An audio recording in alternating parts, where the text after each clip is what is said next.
अस्सलाम वालेकुम students. Physics 10th unit number 11 और आज का हमारा very very important topic Audible frequency range. Audible frequency range की डेफिनेशन ये है कि फ्रीक्वेंसी की वो रेंज जिसको ह्यूमन ईयर सुन सकता है is called Audible frequency range. हम इसको कुछ यूँ डिफ़ाइन कर सकते हैं कि the range of frequencies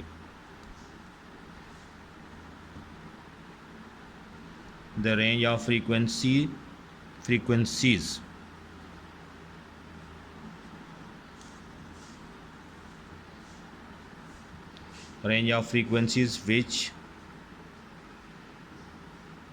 a human ear can hear is called the audible frequency range। Audible frequency range. अच्छा, ह्यूमंस के लिए जो फ्रीक्वेंसी की रेंज है ना,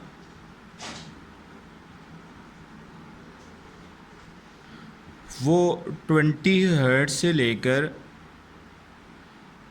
20 किलो हर्ट्ज, यानी 20 हर्ट्ज से लेकर 20,000 हर्ट्ज तक है। ये वो रेंज है जो कि ह्यूमन ईयर जो है ना इसको सुन सकता है। ठीक है, फिर एज के साथ साथ इसमें चेंजेस आती रहती हैं। जैसे बच्चे जो होते हैं वो 20,000 हर्ट्ज तक भी आवाज़ें सुन सकते हैं, जबकि जो बूढ़े होते हैं वो 15,000 हर्ट्ज से ऊपर की आवाज़ें नहीं सुन सकते, क्योंकि उनके कानों की जो एक हद है वो नहीं रहती है, या उनके कान बूढ़े हो जाते हैं, या वो इस फ्रीक्वेंसी को नहीं सुन पाते जो 20 किलो हर्ट्ज तक होती है। ठीक है, अच्छा, इंसान के लिए तो ये रेंज है।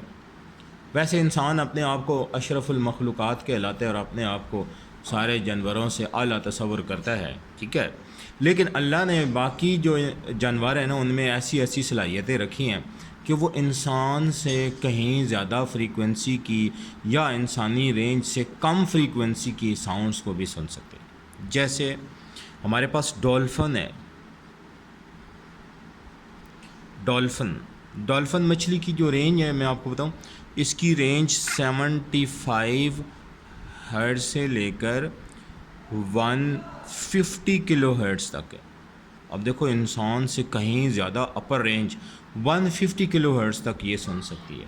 ठीक है, इसी तरह जो कम आवाज़ें हैं ना, यानी 20 हर्ट्ज से कम आवाज़ें हैं, वो एलिफेंट सुन सकते हैं।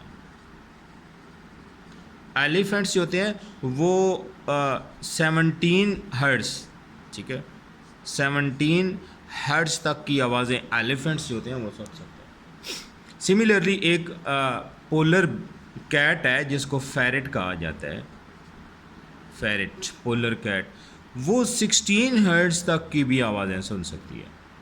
ठीक है, तो ये लोएस्ट रेंज में एलिफेंट्स है, फेरेट है, वो 16 और 17 हर्ट्ज तक की आवाज़ें सुन सकते हैं, जबकि जो अपर रेंज है उसमें वेल्स, डॉल्फिन फिशेस जो हैं वो 150 किलो हर्ट्ज तक की आवाज़ें सुन सकते हैं। ठीक हो गया, तो ये थी ऑडिबल फ्रीक्वेंसी रेंज। और अगर जो साउंड है ना उसकी फ्रीक्वेंसी 20 किलो हर्ट्ज से ज़्यादा हो जाए तो उसे नाम दिया जाता है अल्ट्रासाउंड्स। ठीक है, और हम देखते हैं अल्ट्रासाउंड क्या होते हैं और इसके यूजेस को भी हम देखते हैं।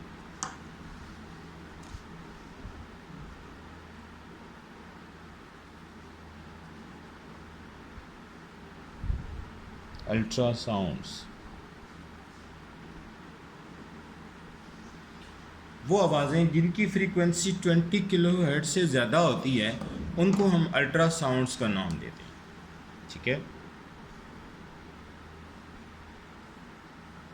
Sound of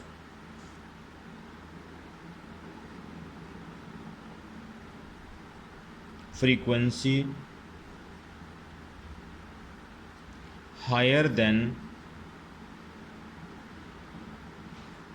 20,000 hertz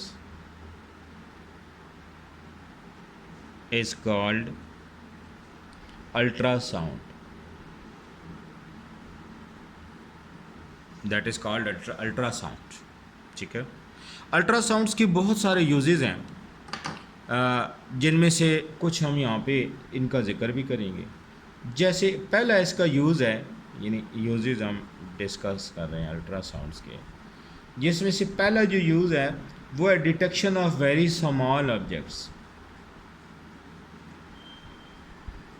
detection of very small objects, जो बहुत छोटे ऑब्जेक्ट्स होते हैं ना, वो अल्ट्रासाउंड की मदद से देखे जा सकते हैं, डिटेक्ट किए जा सकते हैं। ऐसा क्यों है? क्योंकि कोई चीज़ हमें तब दिखाई देती है जब लाइट उस पर पड़ती है, तो तब वो हमें अच्छी दिखाई देती है।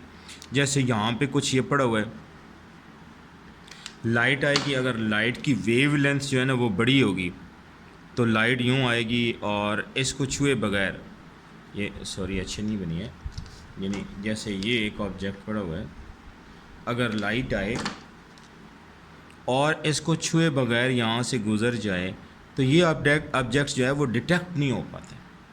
लेकिन अगर यही ऑब्जेक्ट यहाँ पे पड़ा हुआ है और लाइट की वेव लेंथ छोटी हो तो लाइट इसको डिटेक्ट कर सकती है कि यहाँ से ये वेव लेंथ छोटी हो गई है, तो इसके साथ लाइट टकरा गई है, तो ये ऑब्जेक्ट इल्यूमिनेट हो जाते हैं, हमें दिखाई दे देते हैं। ठीक है, अकॉर्डिंग टू वेव इक्वेशन आपने चैप्टर में पढ़ी हुई है, v is equal to F lambda. According to this equation, अगर वेव की, चूँकि जितनी भी वेव्स हैं उन सब की स्पीड सेम होती है, ये जो इलेक्ट्रोमैग्नेटिक वेव्स हैं अल्ट्रासाउंड्स भी इन्हीं में आती हैं, तो ये जो अल्ट्रासाउंड्स हैं इनकी फ्रीक्वेंसी बहुत ज़्यादा होती है। जब फ्रीक्वेंसी बहुत ज़्यादा होती है तो इनकी जो वेव लेंथ है ना वो छोटी हो जाती है। इस हवाले से अल्ट्रासाउंड्स में एनर्जी भी बहुत ज़्यादा होती है, इनकी फ्रीक्वेंसी भी बहुत ज़्यादा होती है, तो एज ए रिज़ल्ट इनकी जो वेव लेंथ है वो छोटी हो जाती है, स्मॉल हो जाती है। इस हवाले से इनकी मदद से वो बहुत छोटे ऑब्जेक्ट जिनको हम वैसे नहीं देख पाते हैं, डिटेक्ट नहीं कर सकते हैं, तो अल्ट्रासाउंड्स की मदद से उनको डिटेक्ट किया जा सकता है। ठीक है, तो फर्स्ट इनका यूज़ ये हो गया कि इनको हम छोटे ऑब्जेक्ट्स को डिटेक्ट करने के लिए यूज़ करते हैं। सेकंड जो इनका यूज़ है दैट इज़ मेडिकल फील्ड।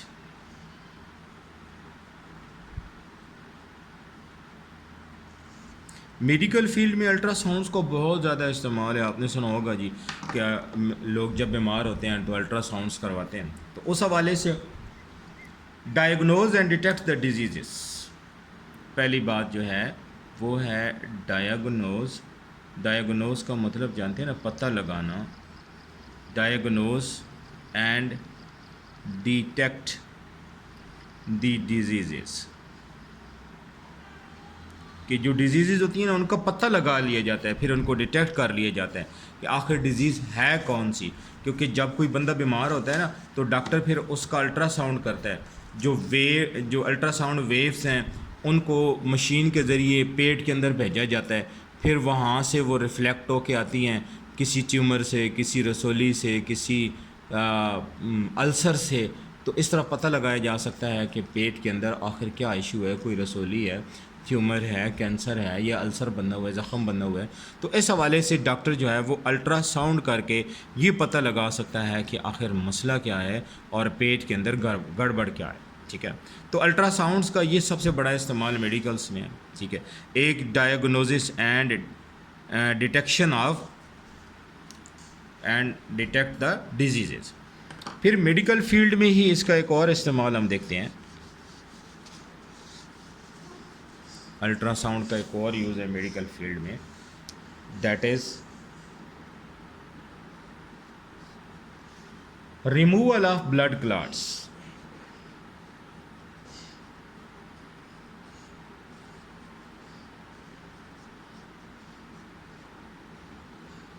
हमारी जो आर्टरीज़ है ना या वेन्स हैं, उनके अंदर कहीं ब्लड क्लॉटिंग हो जाए, कोलेस्ट्रॉल इकट्ठा हो जाए, जैसे ये आर्टरी है ब्लड को कैरी करती है, इसके अंदर कहीं यहाँ पर कोलेस्ट्रॉल इकट्ठा हो गया, यहाँ पे इकट्ठा होता रहा है, यहाँ पे ऐसे और ज़्यादा इकट्ठा होता रहा है, और ज़्यादा इकट्ठा होता रहा है, यहाँ से इसकी जो पैसेज वेज है वो बंद हो गई है यहाँ से। ठीक है, अब ब्लड यहाँ से आ रहा है लेकिन उसके गुजरने के लिए कोई रास्ता नहीं है, प्लैक वहाँ पे इकट्ठा हो गए। तो अल्ट्रासाउंड्स के ज़रिए इन प्लैक को तोड़ा जा सकता है और ब्लॉकेज ओपन हो सकती है और यहाँ से ब्लड जो है वो आसानी से पास कर सकता है। ठीक है। सिमिलरली इसका तीसरा इस्तेमाल मेडिकल की फील्ड में जो है वो diagnosis of thyroid tumour,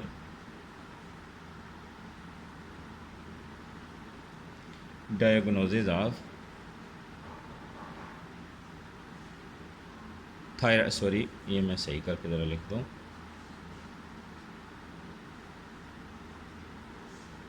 diagnosis of thyroid tumour. हमारा जो थायराइड ग्लैंड है ना वो बायो के स्टूडेंट्स ने पढ़ा हुआ है कि जो हमारा नेक रीजन है ना, गला, इसमें मौजूद होता है और ये हमारे बॉडी की जो मेटाबॉलिज्म है इसमें इम्पॉर्टेंट रोल प्ले करता है।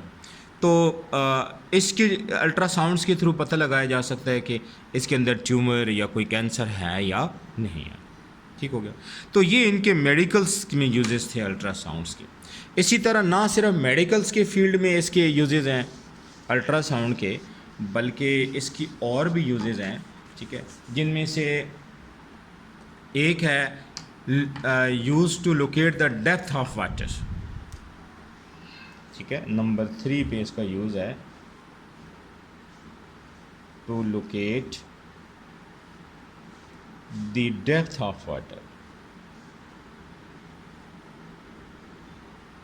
जो समुंदर की गहराई होती है ना वो भी इसकी मदद से हम जान सकते हैं। जैसे ये सी है जी, समुंदर है और ये इसका बेड है, इसकी तह है। ठीक है, वैसे तो समुंदर बड़ा डीप होता है, इसमें जाया नहीं जाता, लेकिन इसके ऊपर ये एक शिप है जैसे,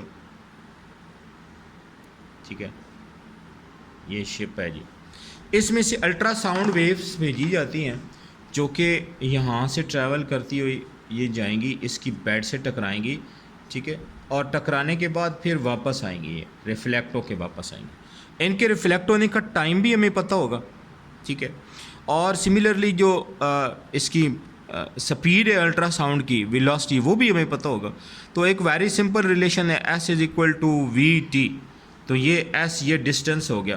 तो इस रिलेशन से हम इसकी डेप्थ, समुंदर की जो डेप्थ है ना उसको भी हम फाइंड कर सकते हैं।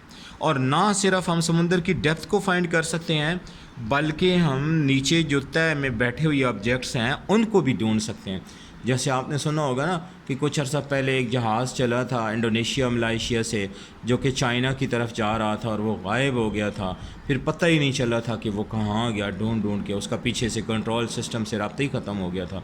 फिर बाद में पता चला था कि वो सी में गिर गया और इसी तरह इसी मेथड से उसको ढूंढ निकाला गया था। ये जो मेथड है ना इसे सोनार कहा जाता है, SONAR। सोनार से बनता है साउंड, एन से navigation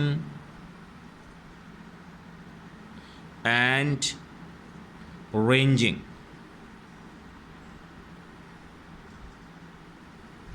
sound, navigation and ranging, सोनार।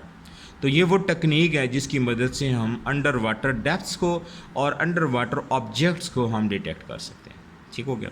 इसी तरह अल्ट्रासाउंड का एक और यूज़ भी है जो कि नंबर 4 है, और वो क्या है कि to detect the cracks of complex machinery. To detect cracks of complex machinery. जो हैवी मशीनरी होती है जैसे जहाज़ होते हैं, जैसे फैक्ट्रियां हैं, ठीक है, शिप्स हैं, तो उनके इंजन्स में अगर क्रैक आ जाता है ना तो उसको इस तरह डिटेक्ट करना बड़ा मुश्किल होता है। और जहाज़ जो एरोप्लेन है ना या शिप है उसके इंजन में अगर क्रैक आया हुआ हो ना तो उसको डिटेक्ट करना बड़ा मुश्किल हो जाता है। और जब जहाज़ चल पड़ता है ना तो फिर उसके इंजन में क्रैक हो तो फिर वो क्रैश हो जाता है रास्ते में। तो दैट इज़ मच डेंजरस। तो अल्ट्रासाउंड वेव्स उसके इंजन में भेज के पता लगा लिया जाता है कि कहाँ पे क्रैक है, क्योंकि अल्ट्रासाउंड वेव्स जब रिफ्लेक्ट होके आएंगी ना तो जहाँ क्रैक होगा ना तो उनका रिफ्लेक्शन जो मॉनिटर पे बनेगा वो डिफरेंट होगा और उससे हम अंदाज़ा लगा सकते हैं कि उनके आखिर डिफेक्ट क्या है और कहाँ पर है। ठीक है। सिमिलरली इसका एक और यूज़ भी है, last one, that is to destroy the germs and bacteria. To destroy germs and bacteria. हमारे फूड के अंदर अगर अल्ट्रासाउंड वेव्स, लिक्विड जो फूड होता है स्पेशली, उसमें से अगर अल्ट्रासाउंड वेव्स को पास किए जाए तो जर्म्स जो होते हैं, बैक्टीरिया जो होते हैं वो किल हो जाते हैं और इस तरह फूड जो होता है वो इनसे पाक हो जाता है। ठीक है, तो that was all about Audible frequency range and ultrasound. That is very much important question, several time board के पेपर में आ चुका है, स्पेशली सोनार वाला बहुत दफ़ा पेपर में आ चुका है। तो I hope you have grasped this lecture. Okay, wish you good luck, अल्लाह हाफिज़।